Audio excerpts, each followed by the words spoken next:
Well, good morning. This is, in fact, Sunday the 29th of August. This is one that's not prepared in advance. And this little message I've prepared for Chch North, where I will be speaking this morning. So I'm going to share the text, just the gospel text. It's much shorter than I would normally have prepared. So here we are, Mark chapter 7, verses 1 through to 8, 14 and 15, 21 to 23. Now, when the Pharisees and some of the scribes who had come from Jerusalem gathered around him, they noticed that some of his disciples were eating with defiled hands, that is, without washing them. For the Pharisees and all the Jews do not eat unless they thoroughly wash their hands, thus observing the tradition of the elders. And they do not eat anything from the market unless they wash it. And there are also many other traditions that they observe, the washing of cups, pots, and bronze kettles. So the Pharisees and the scribes asked him, "Why do your disciples not live according to the tradition of the elders, but eat with defiled hands?" He said to them, "Isaiah prophesied rightly about you hypocrites, as it is written, 'These people honours me with their lips, but their hearts are far from me. In vain do they worship me, teaching human precepts as doctrines. You abandon the commandment of God and hold to human tradition.'" Then verse 14. Then he called the crowd again and said to them, "Listen to me, all of you, and understand. There is nothing outside a person that by going in can defile, but the things that come out are what defile." And then verse 21. "For it is from within, from the human heart, that evil intentions come: fornication, theft, murder, adultery, avarice, wickedness, deceit, licentiousness, envy, slander, pride, folly. All these evil things come from within, and they defile a person." What I want to do this morning is simply focus on the core of Jesus' message. And what it seems to me saying is that a godly life is not found in obeying all the petty rules and regulations. It's found in responding with goodness out of the heart. Let's hear these words again.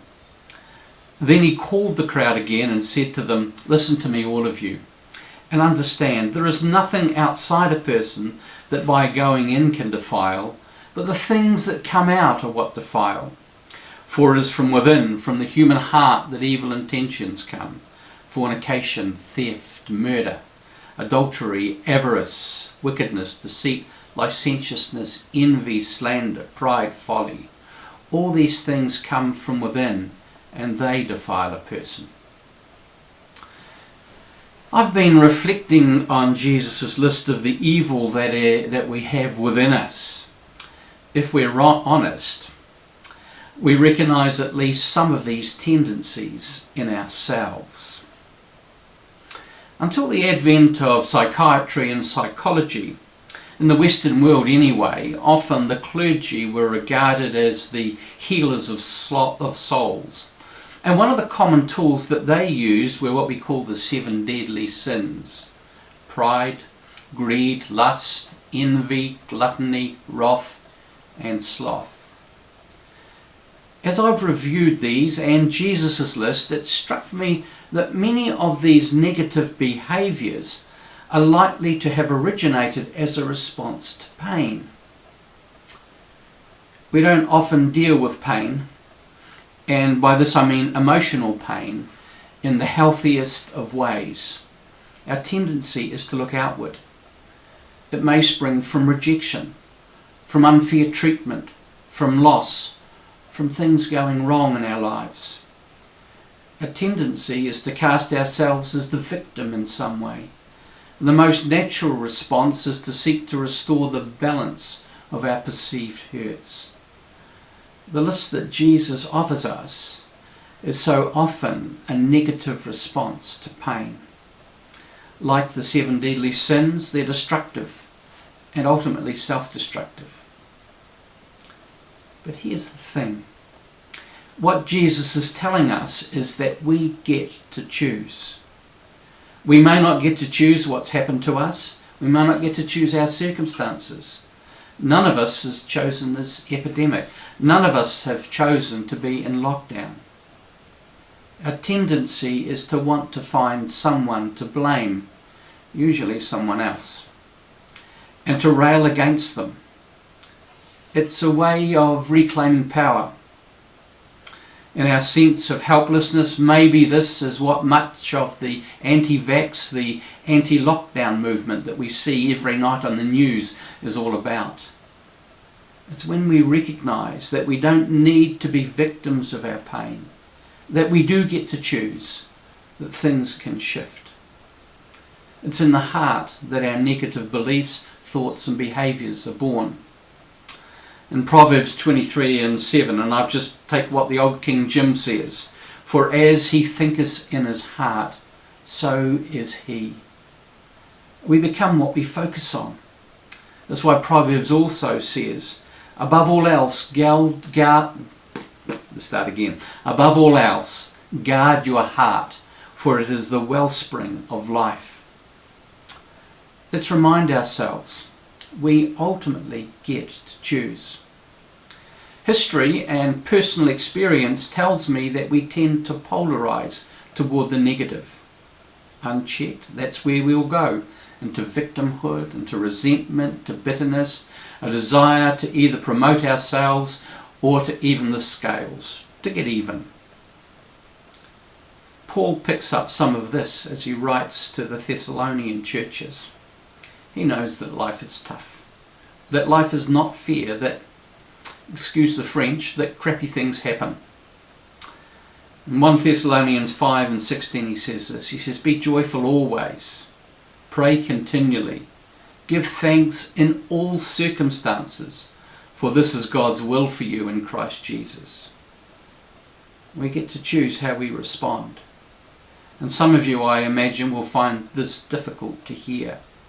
It's all right for you, Andrew, you don't have to put up with, and ... fill in the blanks. You just don't and couldn't understand. And it's true. I don't and probably couldn't. Yet my own experience tells me that Paul is correct in this. Let's hear it again. Be joyful always. Seriously? Well, it's a form of behaviourism. If we start behaving this way, we often find that we'll eventually experience it and feel it. Pray continually, he says in verse 17. This is about practicing the presence of God. It's not about sitting down beside our bed all the time with ourselves in a conscious state of prayer, but it's about having an openness within us as we walk through the day to experiencing that still small voice and checking in. Give thanks in all circumstances, for this is God's will for you in Christ Jesus. This is perhaps the hardest yet, I suspect most important one. It's about being able to reframe our situation. It's about looking rather than at what we've lost, what we might have gained. I look back at my own life. There are some horrendous experiences that I would never want to repeat. Some seasons of my life that I would never want to go through again. And yet, as I look back, I wouldn't be without them today. I'm grateful for them. And it may be about actually for us reframing, not just what we think we might have lost or be losing, but what is it that we might in fact be gaining? And maybe simply asking what's in God's other hand. It may feel like God has taken away something. But my experience is that nearly always we can see what God is giving us back. So wherever you find yourself today, at the risk of channeling Pollyanna, I'll finish with these words of Paul, written as he is in Roman custody, chained to a Roman soldier. In Philippians 4:4 he says this, "Rejoice in the Lord always." I'll say it again, rejoice. Let your gentleness be evident to all. The Lord is near. Do not be anxious about anything, but in everything by prayer and petition, with thanksgiving present your requests to God. And the peace of God, which transcends all understanding, will guard your hearts and your minds in Christ Jesus. Finally, brothers and sisters, whatever is true, whatever is noble, whatever is right, whatever is pure, whatever is lovely, whatever is admirable, if anything is excellent or praiseworthy, think about such things. Whatever you have learned or received or heard from me or seen in me, that which is good, put it into practice, and the God of peace will be with you. Amen.